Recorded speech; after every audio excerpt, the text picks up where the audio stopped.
नमस्कार मित्रमैत्रिणींनो, आजच्या व्हिडिओमध्ये आपण पाहूया महाशिवरात्र कथा, समुद्रमंथन कथा. काही पौराणिक कथांनुसार जेव्हा देवदैत्यांमध्ये समुद्रमंथन झाले तेव्हा मंथनामध्ये अमृत बाहेर आले. त्याचबरोबर विषही त्यातून बाहेर पडलं आणि हे विष इतकं भयंकर होतं की या विषाच्या प्रभावामुळे संपूर्ण सृष्टीला धोका निर्माण झाला. त्यामुळे भगवान महादेवांनी हे विष स्वतः प्राशन केले आणि स्वतःच्या कंठामध्ये म्हणजेच गळ्यामध्ये ठेवले. या विषाच्या प्रभावामुळे महादेवांचा कंठ निळा झाला, म्हणूनच महादेवांना नीळकंठ असंही म्हणतात. आणि महादेवांनी संपूर्ण सृष्टीला या विनाशापासून वाचवलं. त्याचा आनंद उत्सव म्हणून महाशिवरात्री साजरी केली जाते. आता दुसरी आख्यायिका अशी सांगितली जाते, शिकाऱ्याची कथा. काही पौराणिक दंतकथेनुसार एक शिकारी शिकार करण्यासाठी जंगलामध्ये गेला होता. एका तळ्याच्या काठावरती बेलाचं झाड होतं. त्या बेलाच्या झाडावरती तो शिकारी बसला. त्या बेलाच्या झाडाखाली एक महादेवाची पिंड बेलाच्या पानांनी झाकलेली होती.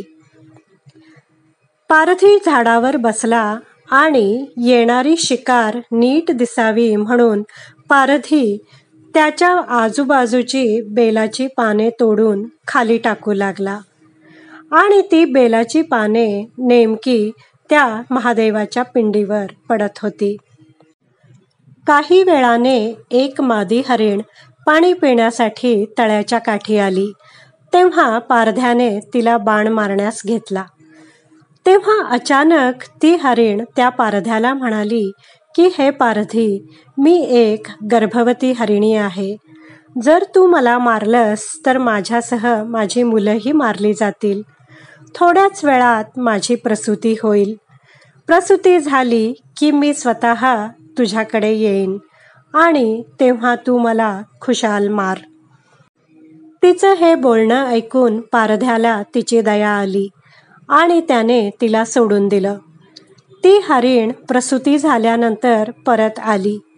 तिच्याबरोबर तिची पिल्लं आणि परिवार देखील आला होता आणि ते सर्व पारध्याला म्हणू लागले की मला मारा, मला मारा.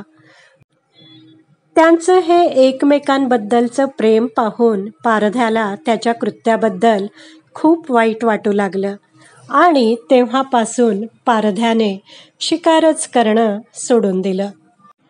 तो दिवस होता महाशिवरात्रीचा.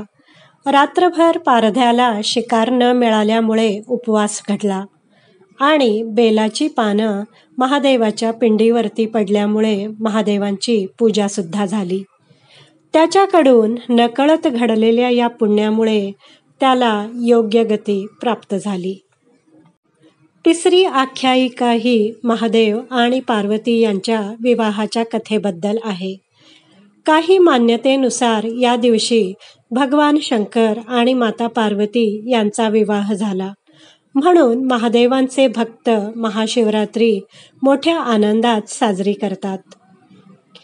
चौथी आख्यायिका ब्रह्मा विष्णू वाद कथा अशी सांगितली जाते.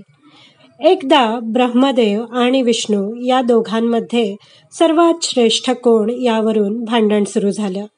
या भांडणामुळे सगळीकडेच अशांतता निर्माण झाली आणि तेव्हा इतर देवतांनी ही गोष्ट महादेवांना सांगितली. तेव्हा भगवान महादेव हे मोठ्या पिंडीच्या स्वरूपात प्रकट झाले. त्या पिंडीला सुरुवात आणि शेवट दोन्हीही नव्हतं. ब्रह्मदेव आणि विष्णुदेव या दोघांना प्रश्न पडला की हा दिव्य भव्य आकार कशाचा आहे. दोघांनी या प्रश्नाचा शोध घेण्याचा प्रयत्न केला, परंतु त्यांना त्या पिंडीची सुरुवात आणि शेवट सापडला नाही. त्यांनी पिंडीसमोर हात जोडले. हात जोडताच त्यातून ओंकार ऐकू येऊ लागला. हे भगवान महादेवांचं स्वरूप आहे हे लक्षात आल्यावरती ब्रह्मदेव आणि विष्णुदेव यांच्यातील वाद मिटला आणि दोघेही महादेवाची पूजा करू लागले. महादेव पहिल्यांदाच पिंडीच्या स्वरूपात प्रकट झाले म्हणून त्या रात्रीला महाशिवरात्री म्हणून साजरी करू लागले. मित्रमैत्रिणींनो, कशा वाटल्या तुम्हाला या महाशिवरात्रीबद्दलच्या आख्यायिका? कथा आवडली असल्यास लाईक करा, शेअर करा, कमेंट करा, माझ्या चॅनलला सबस्क्राईब करा. व्हिडिओ पाहिल्याबद्दल धन्यवाद.